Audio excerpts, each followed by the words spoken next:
Long ago, in a kingdom nestled between green hills and silver rivers, there lived a young prince who longed to marry. Not just any princess, but a real princess. Not one who only wore a crown and fine gowns, but a princess who was noble in heart, gentle in spirit, and unmistakably true. So the prince set out on a long journey. He traveled through forests and across mountains.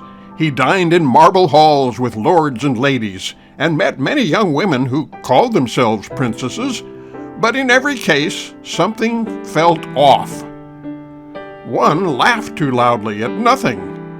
Another showed no kindness to the stable boy, and still another couldn't remember her own country's name. The prince began to worry. What if there are no real princesses left in the world?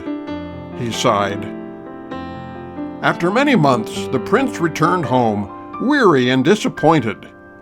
The king and queen welcomed him with open arms, but they too shared his concern. "Patience," said the queen wisely. "Sometimes what you seek comes when you least expect it." And one dark and stormy night, as thunder cracked across the sky and wind howled around the castle towers, there was a loud knock at the gate. The old king went down himself to open it, and there, standing in the rain, was a young woman.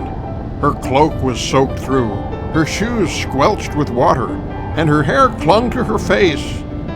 Yet she stood tall and proud, her eyes steady and her voice clear. "I am a princess," she said, "and I have lost my way in the storm. Might I take shelter in your castle tonight?" The prince peered down from the landing. She didn't look much like a princess just then, but something about her seemed different. The queen, who had seen much in her time, narrowed her eyes and smiled to herself. "We shall see if she's a real princess."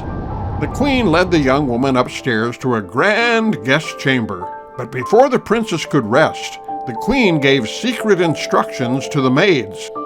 In the dead of night, while the castle was still, the queen slipped a single dried pea onto the wooden bed frame.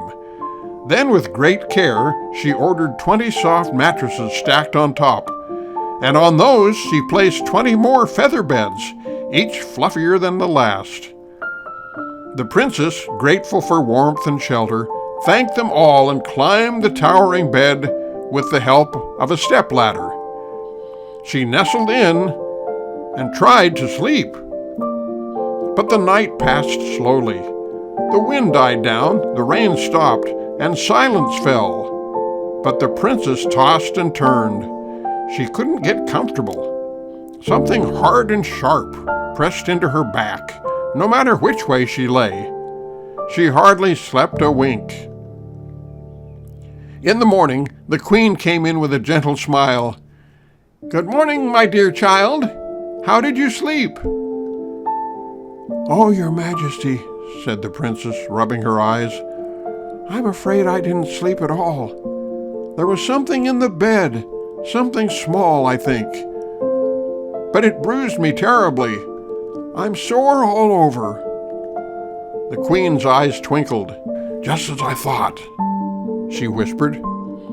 "A single pea beneath 40 layers of bedding, and only a true princess, one with skin as delicate as a rose petal, and a spirit as refined as moonlight, could feel it."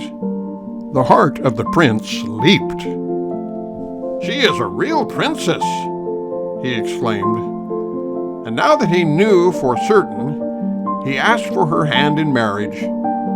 The princess smiled and accepted, for she had liked the prince from the moment she saw him, not for his crown, but for the way he watched the rain, as though listening to the world's secrets. The wedding was grand, filled with joy and music, and lanterns strung like stars.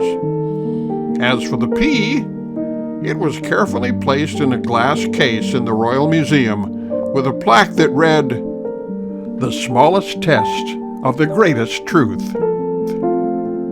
And they lived happily ever after.